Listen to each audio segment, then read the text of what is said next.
So I'm watching Dirty John on Bravo. I suggest that everybody look at it. It comes on Sundays. I'm not sure if it comes on right after Real Housewives of Atlanta, but it's like a little mini series. It's about an hour long. They have done episode 1 and 2, and then they only have 2 more episodes left, right? And I can't wait to watch what is going on, because I'm telling you, it's a lot going on in this show. So it's a young lady named, well, not young, I say she's a white woman, Debra, blonde hair, very attractive. She doesn't look like she had any work done to her face, but she, looks like she's done the necessary things to maintain herself, right? She keeps her weight down, she dresses fairly nice, and I'm like, come on, wait a minute, Bravo. I've seen this lady in these same white pants like in 17 scenes in this show. Don't turn into the Hallmark Channel, God damn it. Don't do that. But, excuse me. But the show was very interesting because she's a single mother. She was married, but she's successful. She has 2 daughters. The worst part about this show is that those 2 daughters, their attitude in this show is so entitled, and their voices are very, very, very, very, very, very irritating. You hear me? Like, I told you that my wife went to a all-white private girls' school, and I'd be saying, wait a minute now. I'm going to need you to don't talk like a white person today. Don't do that. You're not at work, goddammit. Don't do that. So, but she's very established and well-to-do. She has her own company. She's successful. She's attractive. But she is single, and so she decides to date through dating apps. Now, people are asking her, I don't understand. You're an attractive woman.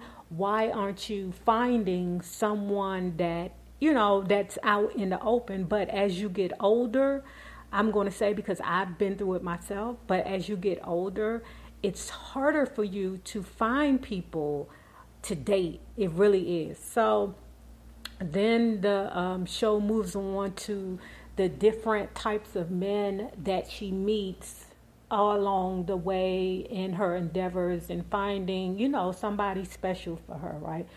The men are very accomplished. They dress nice, except for it's just something that's just always uncomfortable for her. Something, either they're drunk, which is very possible. With me, in my experience with dating apps, I found out a lot of those men had were extremely feminine. And I'm just going to put it like that. A lot of the men that I dated on the app just had very feminine ways about them, but with her, it was either they were drunks, they worked too hard, they were pompous, or they were missing their exes, and it was too soon for them to be moving on, right? So then she finally come across this guy named John. She started talking to John offline, right? Meaning that they exchanged numbers and they started talking on the phone, which was a good thing. So she began to trust him. He came to the house. At her house, it is one daughter, the oldest daughter. I think she lives there. I don't know what she does, but the oldest daughter was there. And she's very, very nasty to John, because when she opened the door, John just had on some shorts and a T-shirt. Or like a button-down shirt. She wasn't impressed by him at all. She was like, "Don't you supposed to be a doctor?" And he was like, "Yeah, I'm a doctor." But like I said, her daughters are very, very. They have nasty attitudes. Now later on, you're going to see that they have great intentions, but they're nasty.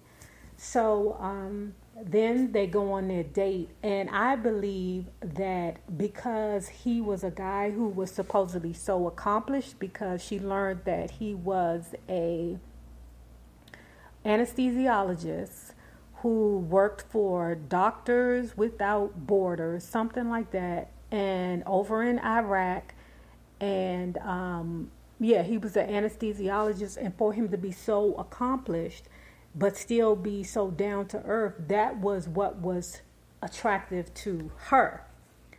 And at the date went well because I believe that he gave her the zhuzh to be herself and let her guards down, because that's what we want. We just want to be in a comfortable space and for things to flow and things like that.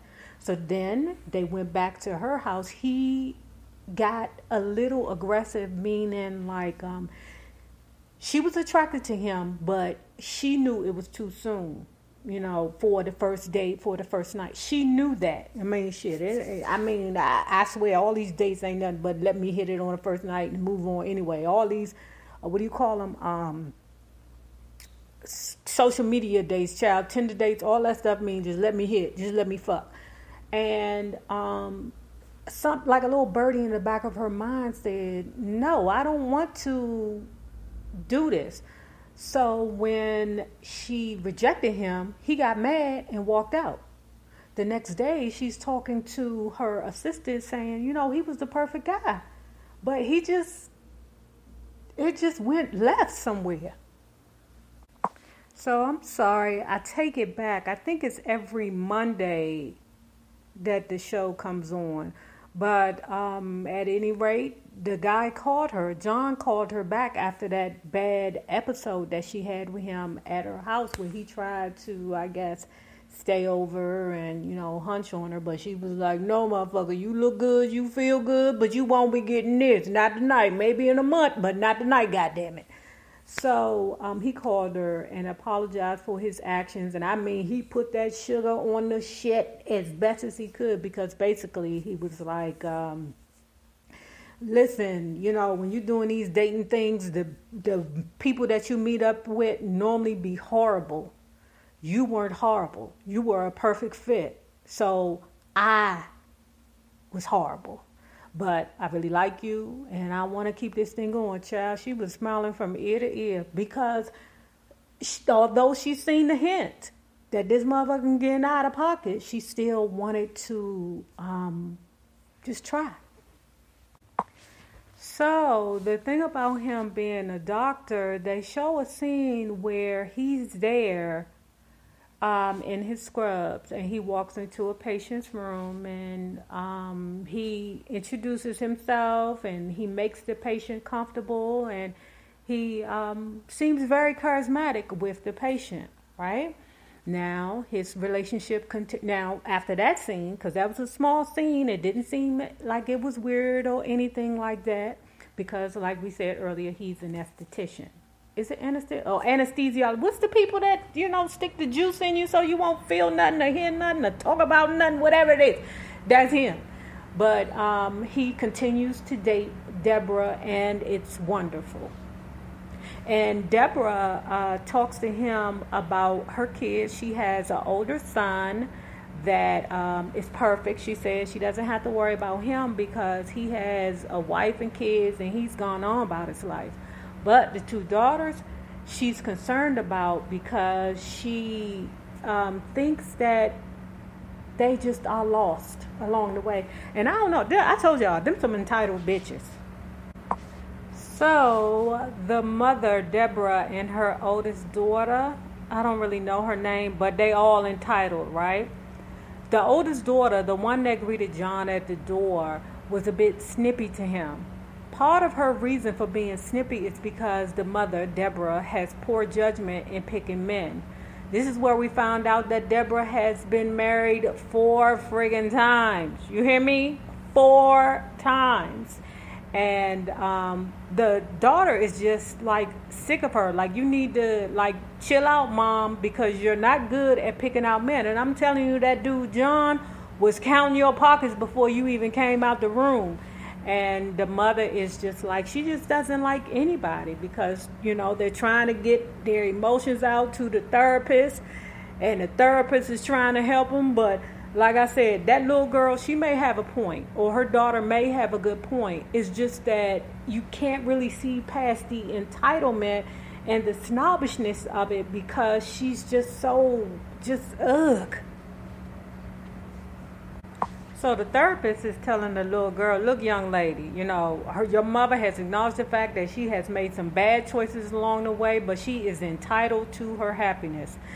Me, If it was not for my wife, because I had such a bad experience with my ex, I would not be in another relationship, because I felt like I don't make good decisions in relationships. So maybe I should be single and just, have a little friend, that I sell a fish dinner to, from time to time. But my wife, came back into my life, or I came back in her life, and here we are. But it's okay. You don't have to be in a relationship all the time. You could just be alone. It's okay. But it's obvious that this woman is a type of woman that needs a relationship, and she needs to be in love. And child, now the scene then cut into him going down on the speaker and listening to it, if you know what I'm saying. He down on the speaker and he listening to it ear to ear, if you know what I'm talking about. Okay? If you don't know what I'm talking about, he done found him a new place to put the Percocet pill. I know what y'all talking about now, damn it. I didn't know what I'm talking about now. Child, so then they had this event where they had to dress up, right? And she thought that he was standing her up. I mean, she is beautiful. She got like this gold lame like jumpsuit dressy thing. I don't know what the hell it is, but the shit is beautiful, okay? I could rip it off her body and put it on right now. The shit is so beautiful.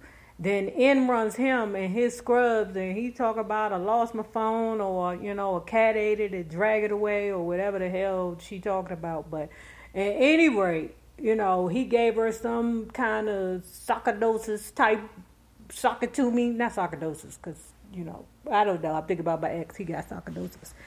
But he ran into there with his scrubs on, like, oh, I'm sorry, I didn't have time to change, blah, blah, blah. But the lady was so excited that he didn't stand her up that she's not paying attention to, nothing else. At this point, I'm still like looking at him sideways, because I'm like, okay, so you lost your charger, you're at the hospital, you couldn't call like at all to be like, I'm going to be late to the thing. But child, it was just fishy as hell. But like I said, the girl was just so happy that his ass showed up. So everybody at the party with tuxedos and ball gowns on, and he's there with scrubs.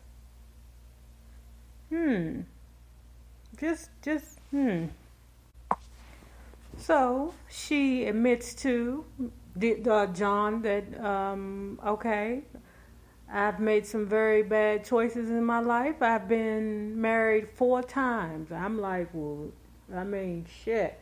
This is where he comes out and say, well, let me be honest with you. I love you, girl. I love you. And this is where I say, wait a minute. Hold it, Sam. Hold it. Anybody in their right mind would look at the girl sideways and step back and be like, 4 times? Wait a minute, bitch. What's wrong with you? Okay? What's going on with you that you've been married 4 daggone times?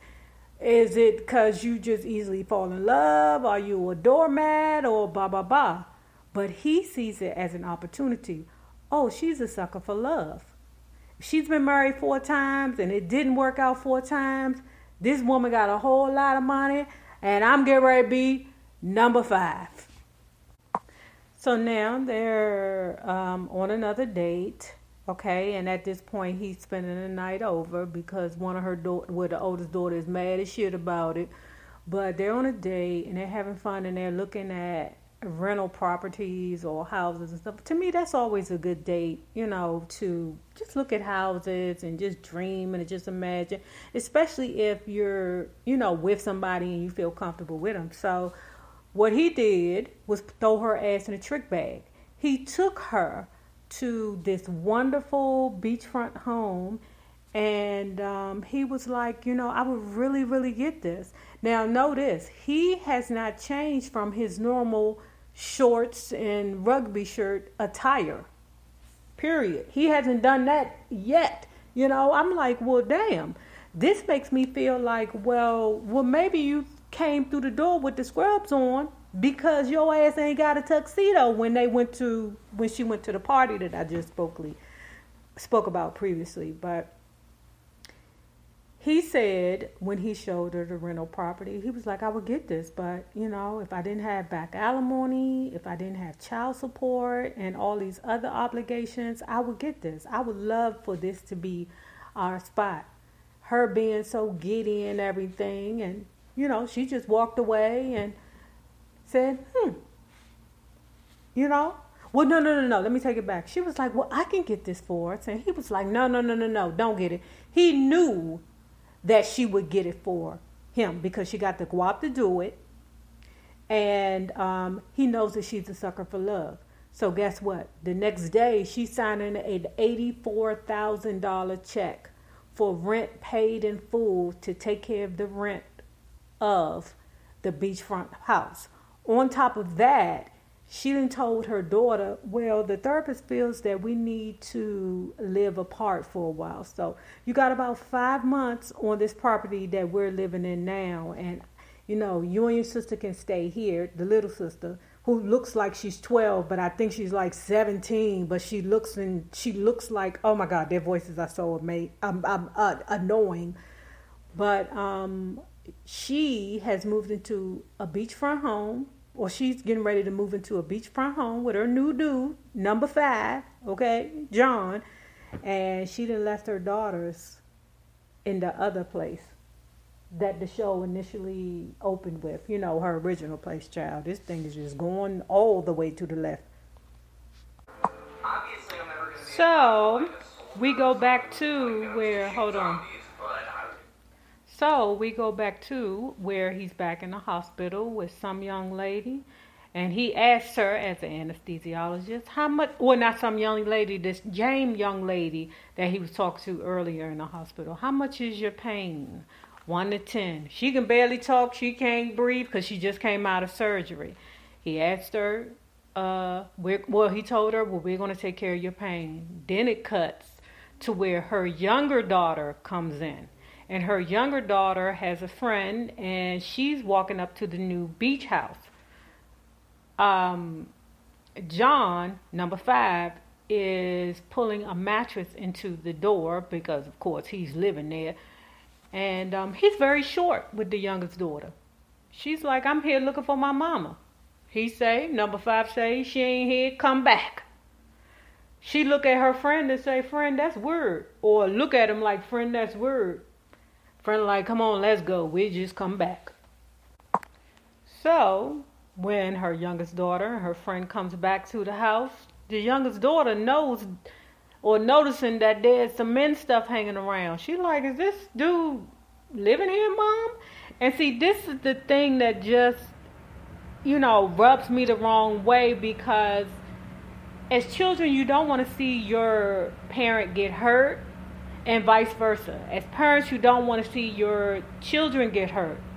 But at the same time, you just got to know your place. You got to know your role because the children, the 2 girls, are so annoying that you forget that they have the mother's best interest in heart. Because they're so entitled and so uppity and snippety that you think that they're just basically like, oh, so I can't drive the Maserati? You're letting him drive the Maserati now? Or, well, why can't you do this for me? Is it because you're doing it for number 5? So it doesn't come off like their concern is genuine. It seems like their concern is just because they want to make sure that number 5 doesn't get in the way of their money because they're just so, like, the little girls are just, ugh. So the younger sister goes back home to the older sister and say, we got problems. That nigga live there now. We got problems. Now, the older demon sister is trying to figure out her way to get rid of that motherfucker, okay? To get rid of number 5 because, like I said, these little girls are a trip. So the Fushnicken begin where John, number 5, Eric Bana with his fine ass self. I haven't seen him since the movie. What was that he was in, Troy? With, who's Angelina Jolie's ex-husband? Brad Pitt. He was the guy that Brad Pitt was fighting in the movie Troy. Great movie. But here's where it begins. This is where the fuck shit begins, where the man says little things like, well, you know, instead of sending me to the store, why don't you send your daughters to the store so they can start having some responsibility? The mother, Deborah, is still trying to, you know, keep things calm and cool and kosher, and said, well, listen, she's not here right now. I need you to do it. You go do it anyway, but I can take care of my daughters, okay? Now, the youngest daughter is back at the beachfront house because she done left her sister house / the mama old house. And the oldest daughter has convinced the youngest daughter to go through the stuff. And what the youngest daughter found was a degree in nursing, okay? So the younger daughter approaches John and say, or number 5, and say, listen, what are you? Are you a doctor or a nurse? The mom starts to make up excuses. Well, he's a nurse of doctoring of nursing and advanced studies. And this is where the thing takes a hard turn, because the mother is starting to make excuses for the fuck shit instead of seeing the fuck shit for what it actually is. Why didn't you at this point say, well, wait a minute now, what the hell is going on with you? Is that the reason why every time you come over here you got on shorts and flip-flops? Because you're not actually what you say you are? You know, because, and to be quite honest with you, I told y'all, my nurse, you know, my wife is a nurse, and she makes very good money. So, and she definitely doesn't walk around the house with shorts and flip-flops on, you know, unless it's summertime or something like that. But you know what I'm saying? So something's not right about this. He should actually be able to do more with his life. Child, bang. Child, and all this is only 6 weeks in. This nigga done Cardi B'd. I'm sorry. This ninja done offsetted this girl. Okay? You hear me? This ninja done offset Deborah. You know what I'm saying? He saw a lick and he licked it. And this is only 6 weeks in. Okay? He living in a fucking house, making rules with the kids. I mean, all over the place. It's just everything. And honestly, the woman, Deborah, really doesn't know anything about John. Because I'm looking at the movie like, what the hell is going on here with him and this little girl at the hospital? But anyway, guys, depending on how many views I get on this, depends on if I actually do a review and a recap of episode 2. Because it's good, guys. It's really good. I really hope, you know, if y'all just sitting around doing nothing, picking your toenails, you know, I don't know, eating cheese, whatever it is people do on the weekend, look at the show. It is amazing. Deuce, guys.